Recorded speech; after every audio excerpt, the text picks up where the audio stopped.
Welcome to the Executive Summit. I have the honor and pleasure of getting to introduce Reg Pincombe. I met him 3 years at least, maybe more, and I have a wonderful resume that I could read to all you, but I'm not going to. I'm going to let you know that he has done so many things, investment management, corporate strategist and chairman, but one of the things that we hold near and dear here is he's our president of the ACA. And so we'll let him get into more of some of the things he's done. He's been involved with 67 companies in 3 different continents. In some aspect, he's owned and operated those and been anything from putting pipes together to being on the board and helping with that. So again, there's just a tremendous breadth of his capacity and what he's been involved with. So with that said, I'm going to flip it over and say thanks so much. Excited to be here and be able to do it. We had a coffee 3 or 4 years ago at a little coffee shop and got a chance to chat, and I was intrigued at that point, and that's never waned since then. But I want to start out because when we chatted then and I got to learn a little bit more about you, he is from Canada. Don't hold that against me.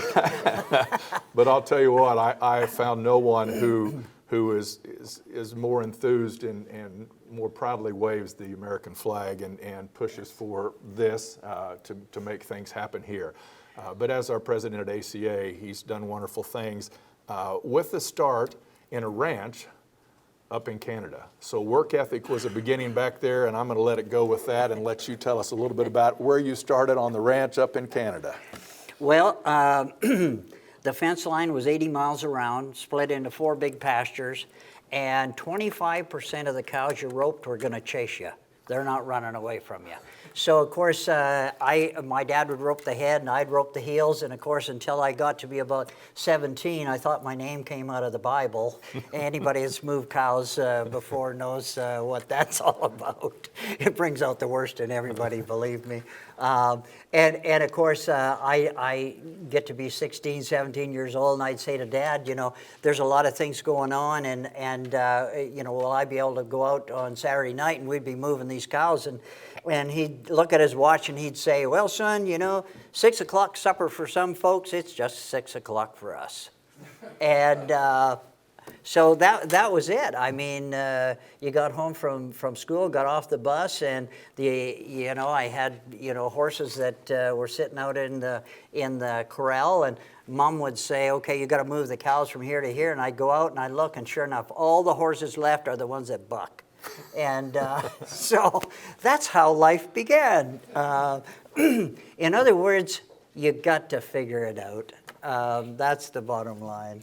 And you've been figuring it out ever since. Ever since. And with that, the entrepreneur spirit bit you pretty early. What got you rolling on that? You know, just from early, just that desire to go after things and make it happen. And it's not in my DNA to stand back and wait for somebody else to do it. If there's an opportunity there, my mind is going on how this would actually work. What do we need to do to make it work?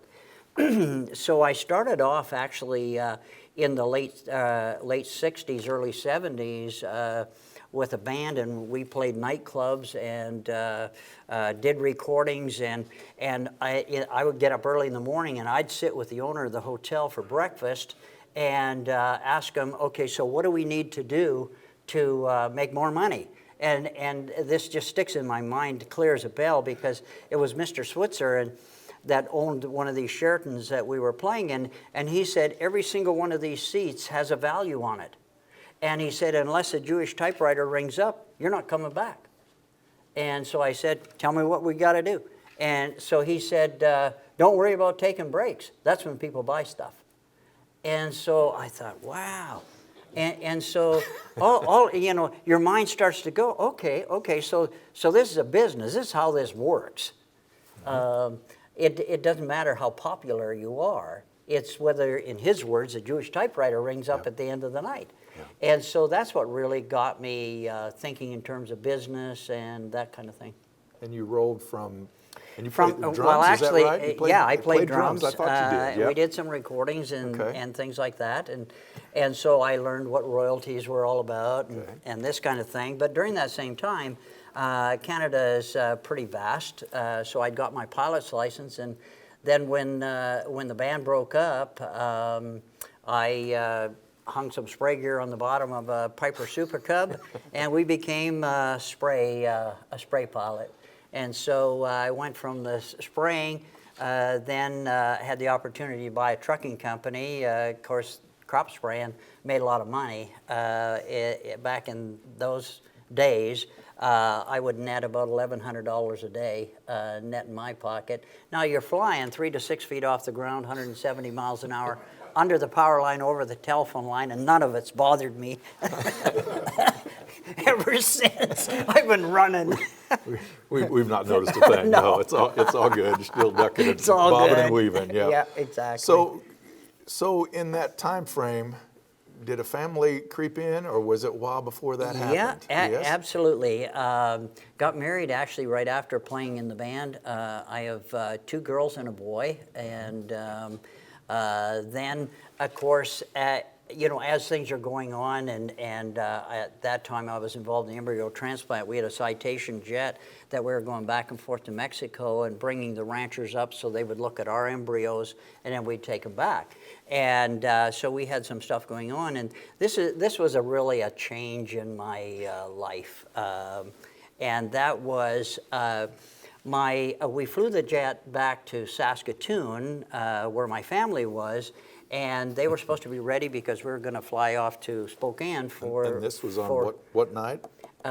This was on New Year's Eve. Okay, go ahead. Back to where you were. Yes. And so I walk in and nobody's ready, and I look at my oldest daughter, Lisa. She was about 16 at the time, and I said, "Lisa, I mean, it costs $1,500 an hour to fly this thing, and nobody's ready." She took a hold of my lapels, looked me in the eye, and said, "Dad, all we want is you." Wow.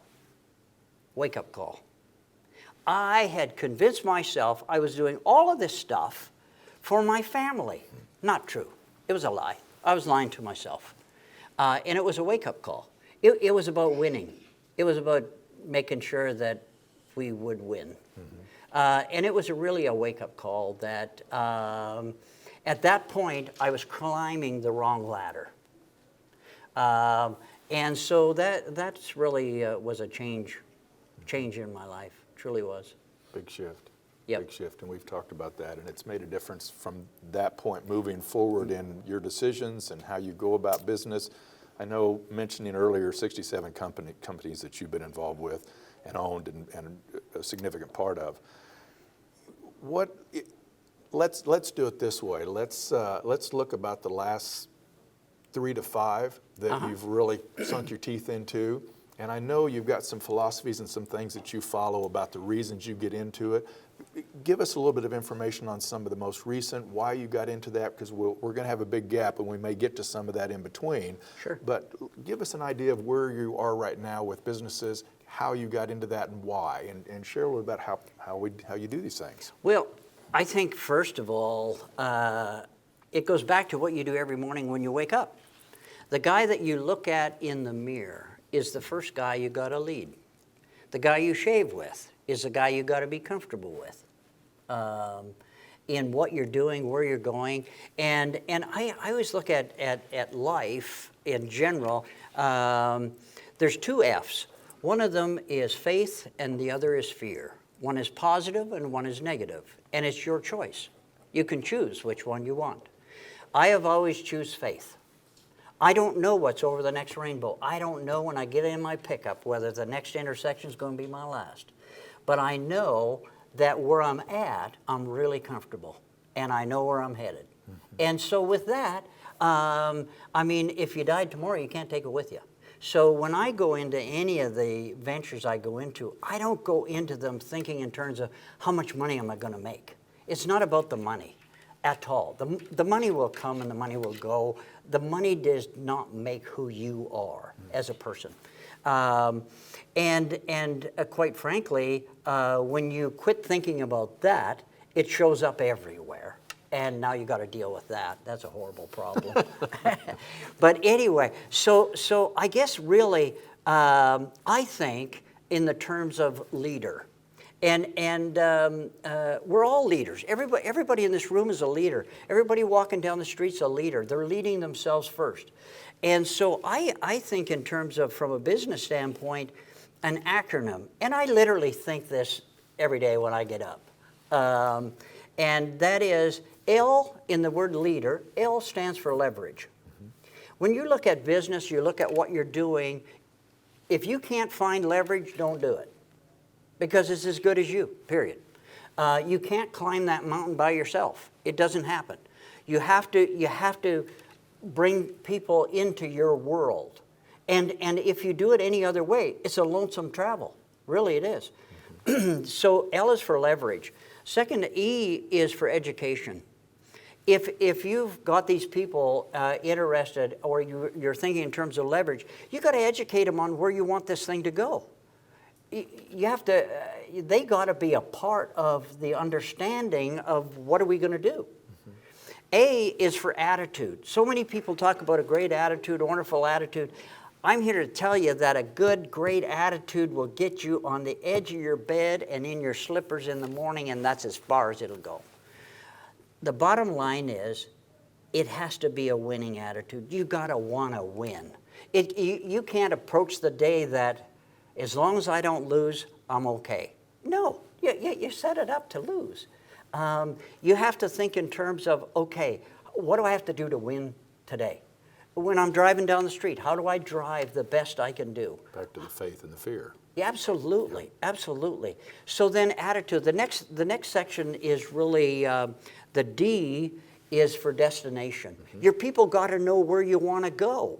I mean, so often, corporately or individually, whatever, if people don't know what you're trying to accomplish, they can't help you. And so I always think in terms of, okay, where are we going? And tell the people you're working with, tell the people you're around where we're headed. The next E is really to empower. Once you've told these people where you're going, you've got to empower them to go do it. Give them the encouragement to go do it, go do it. When you make a mistake, don't worry, it's not a mistake, we're all learning from it, so let's fix it and move on. Because chastising people for making a mistake is not the answer.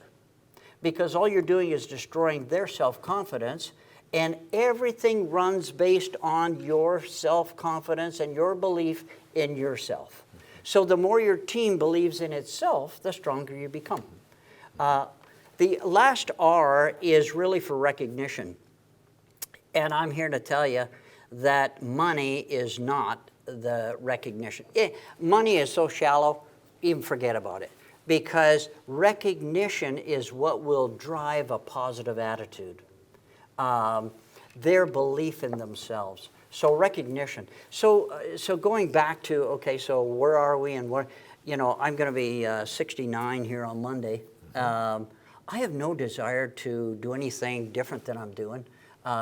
If another business came up tomorrow, I would be looking at it as enthusiastic as I am what we're doing right now. So I guess my mind looks at opportunities that exist and whether they make sense. And when I talk about faith, you can't just say, okay, I got a lot of faith, I'm going to walk right through that brick wall. I mean, that doesn't make sense. You have to use your head. I mean, you got to figure this stuff out. And if you don't know, then go find somebody who does. And that's where I really believe, to my heart and soul, in the ACA. I really do. Because this is your family. Wherever you're going, somebody's gone there before. And if they've gone there before, go ask them. They'll tell you. If you want to find a great lawyer, they're here in this club. If you want to find a great accountant, a great real estate, whatever you're in, there's somebody here that's done it and done a great job of it. So you're walking down the street, how would you find them?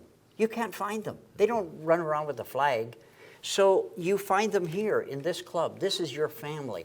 And that's why I've been so passionate about it and being able to share, gosh, if I can shorten somebody's path to where they're headed, I'll do it in a minute.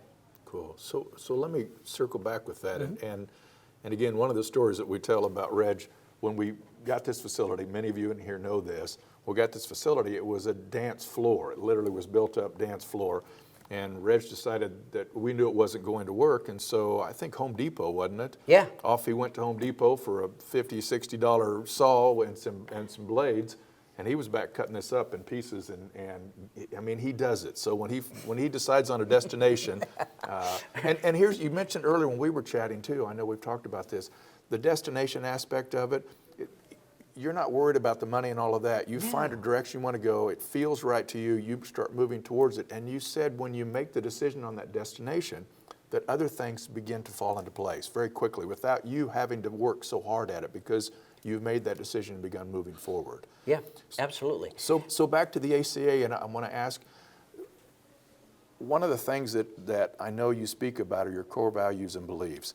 Tell me how ACA, just since we're on that topic and you're such a phenomenal spokesperson for the ACA, how do the core values and your beliefs tie in with what the ACA offers and what you look for in businesses also? So tie that's kind of a big thing to wrap a bow and tie it up together, but your core values and beliefs, the ACA and how that affects businesses, the business that you're involved with and are doing right now. Well, and many have heard me say this because I truly believe it, and that is that standing within 25 feet of you right now, there's somebody that can introduce you to somebody that'll change the rest of your life. Where it falls apart is that and many have heard this, that the travel, if you will, of 1,000 miles starts with the first step. Okay, well, even though they're here, you still got to get out there and meet them. You got to be outgoing. You got to get out there and do it, right?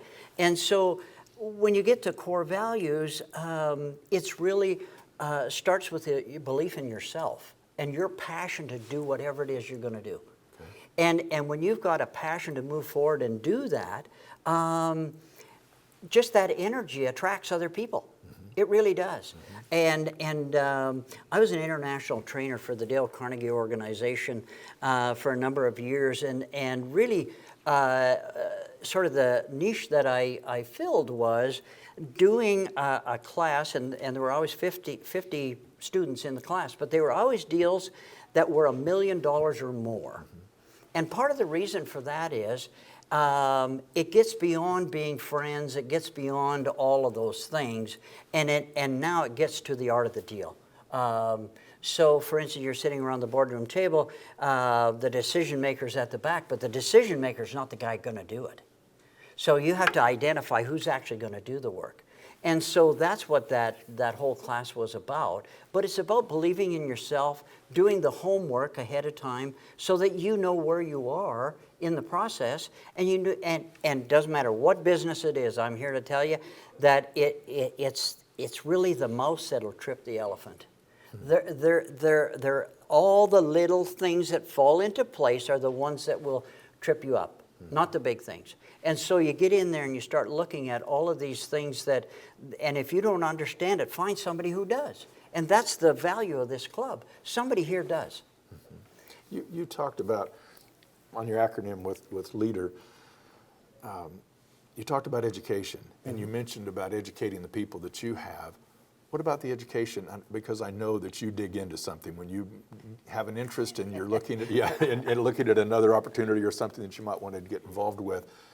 Educating yourself. What the value of that? Share a little bit on your philosophy there. I mean, when I get the bug and I look at an opportunity and I say, okay, so that's leading edge. Where is this going to go? Looking at the marketplace, things like that. And this whole medical marijuana thing is sweeping the country. I went to some of the very, very first meetings, for instance, in Missouri, where the lawyer that put together the act and everything was there. This is before it was ever voted on. And again, you got your ear to the ground. You're listening. You're paying attention, because mentally you got to be positioned to take advantage of an opportunity. And positioning isn't your body, it's your brain. There's so many opportunities out there today that are unbelievable. literally. I was talking on my way here to a real estate guy that is in Phoenix, and he called me and said, "You won't believe this. Just literally last night, I got an email about a company that was prepared to lend money, and it was just an email.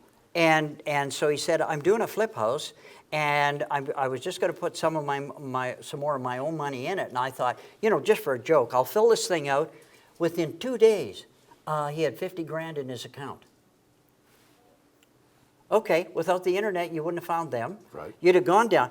Oh, and it was at 5%.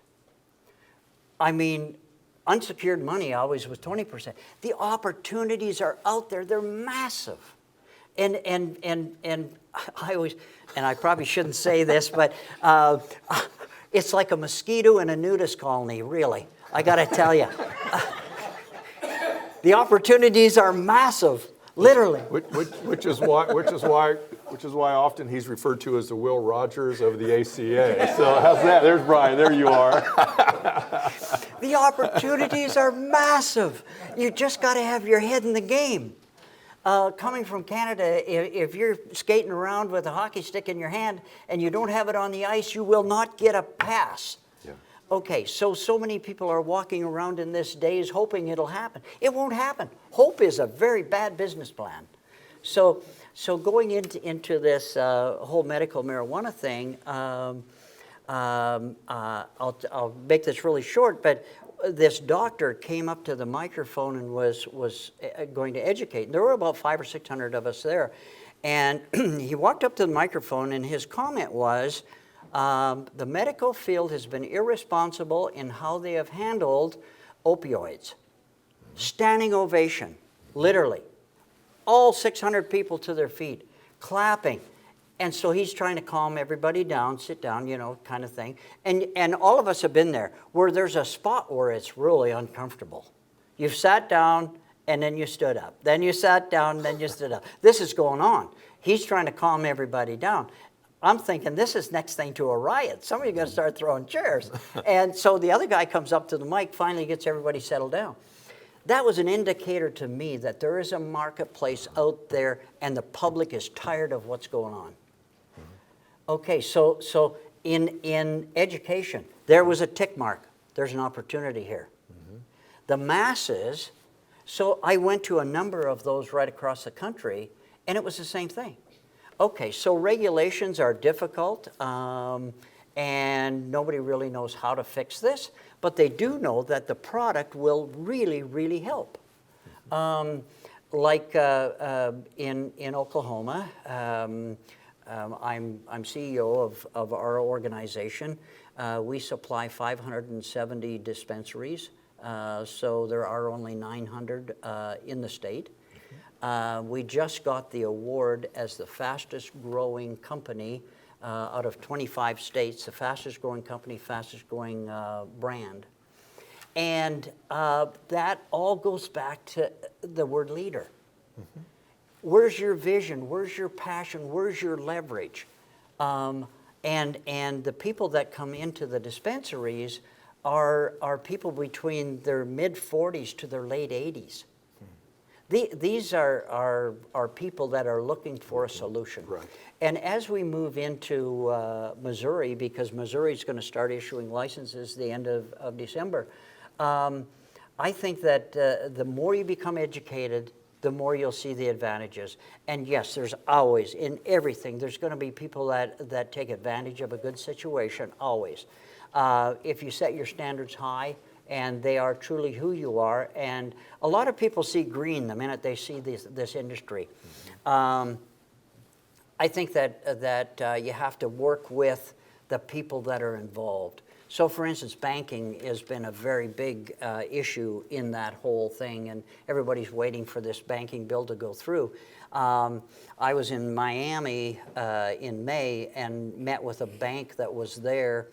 It's called Hurring Bank, and they are actually in Texas, Amarillo, Texas, and have a branch in Oklahoma. So I met with their president, and we spent 4 hours going through what it would take. And so what's happened today, as we're sitting here, Hurrying Bank has taken on the medical marijuana industry in Oklahoma. We have, and just to give you some background, it takes, so for instance, if a dispensary is going to stay alive, they have to do $1 million business or more per year. Okay. We have just are in the process of setting up 570 dispensaries at $1 million a year, depositing to Hurrying Bank. That's $500 million. That's what I call leverage. So you have to get your head in the game and figure it out. Yeah, yeah. So, and you all have just gotten a taste of a conversation with Reg, in that when I first met you, it was the concrete business. Yes. And so I thought, well, that's kind of cool. He has this concrete business where he sets things up in motels and different things, and you can explain that if you want or not, because the point of this is, it was very soon in our conversations that I realized, okay, he's not just in the concrete business. And so this conversation is really just the tip of the iceberg of what Reg is involved with, the direction he goes, the pace that he goes, and in his involvement. And I know we'll have something scheduled or be ready to do something, and you have a call and flying into who knows where, could be even out of country. It's that often and that much. So with all of that said, narrow down just a couple of things if you would. We talked about the ACA, some of your core values and beliefs. You're in the medical marijuana field. Obviously, that has to be congruent with your values and beliefs. Absolutely. And you mentioned a little bit of that with who you're working with and choosing those people carefully, the direction of it, and educating yourself. But right now, tell us, and that's one that you're involved with, how many businesses right now do you have your fingers in, if I may ask? Can you count those? Yeah, five of them. Okay. We are just, in fact, the first pallets are just arriving here in Kansas City and Oklahoma City. We developed an energy shot, and it's called Magic Grass. Who'd have guessed? And it has hemp, and it is going to be released nationwide, so you'll see it in truck stops and all that kind of stuff. And my wife Cynthia, she is a great entrepreneur as well. And I always tell people, you know, I've been an entrepreneur my whole life, and I still don't know how to spell it. I always say, I went to night school, I can't read during the day. Right, right. And I also, too, you mentioned Cynthia, and I know she was going to be here. There was a grandchild that needed to go to a soccer game, so Cynthia's wife was not able to be here. They've been together for several years. It's a merged family between the two of them, 6 wonderful kids that he's updated, and have a chance, if you can, to chat with him about the family, his background, more questions you have, but it's just amazing. So that's one of your companies. Yes. Give me the other 4 real quick. We got just a couple of minutes. Where people would know, all of the monument signs in Prairie Village, we built. The company's called ICS Concrete. Yes. We build all the fire pits for the Hilton Garden Inns nationwide. And that again comes down to getting your nose in there. Where's the leverage? Building one fire pit for our backyard is not leverage. No. So you have to get your head wrapped around that, and you can't be afraid to go and approach it, because if you don't approach it, the answer is no. That's easy. Yeah. Well, I've been told no 1,000,000 times. That doesn't matter to me. No is only 1 out of 1,000,000 words in the English language. Sure. And so you have to have that desire to move forward. So we're in the medical marijuana business, the fire pit business. Then Cynthia and I have been in network marketing. Cynthia's been in it for 40 years, and it's a great combination, because. So if I had to compare network marketing and traditional business is about the fight. That's how it's designed. Mm-hmm. You fight to get the business, you fight to make the profits, then you fight with the tax man about the profits, and so it's about the fight and how often you can win. Network marketing is a beautiful, beautiful format for business, because it's all based on how many people you help. The more people you help, the more money you make. It's pretty easy. It's a very different. It is. It literally just takes the energy out of it. Yeah. You know, when you talk about traditional business and the fight, and then you go network marketing is about helping people, you just go, whew, you know. It's a nice mix. Yeah. Nice mix for the yeah. two of you. And then we have a bunch of real estate that we play around with too. And you do some of that, Oh, I yeah. know, on Oh, yeah. yourself. So that's about 3 or 4 of the latest that you're in, and you've been involved in several of those. So with that, we're going to wrap it up, give you all a chance to ask some questions and dig in a little more deeply with Reg here. But I just want to say thank you. It's always such a hey, pleasure. Anytime thank I can sit you. down at the table with you, it's a pleasure. Thank you all. Thank you.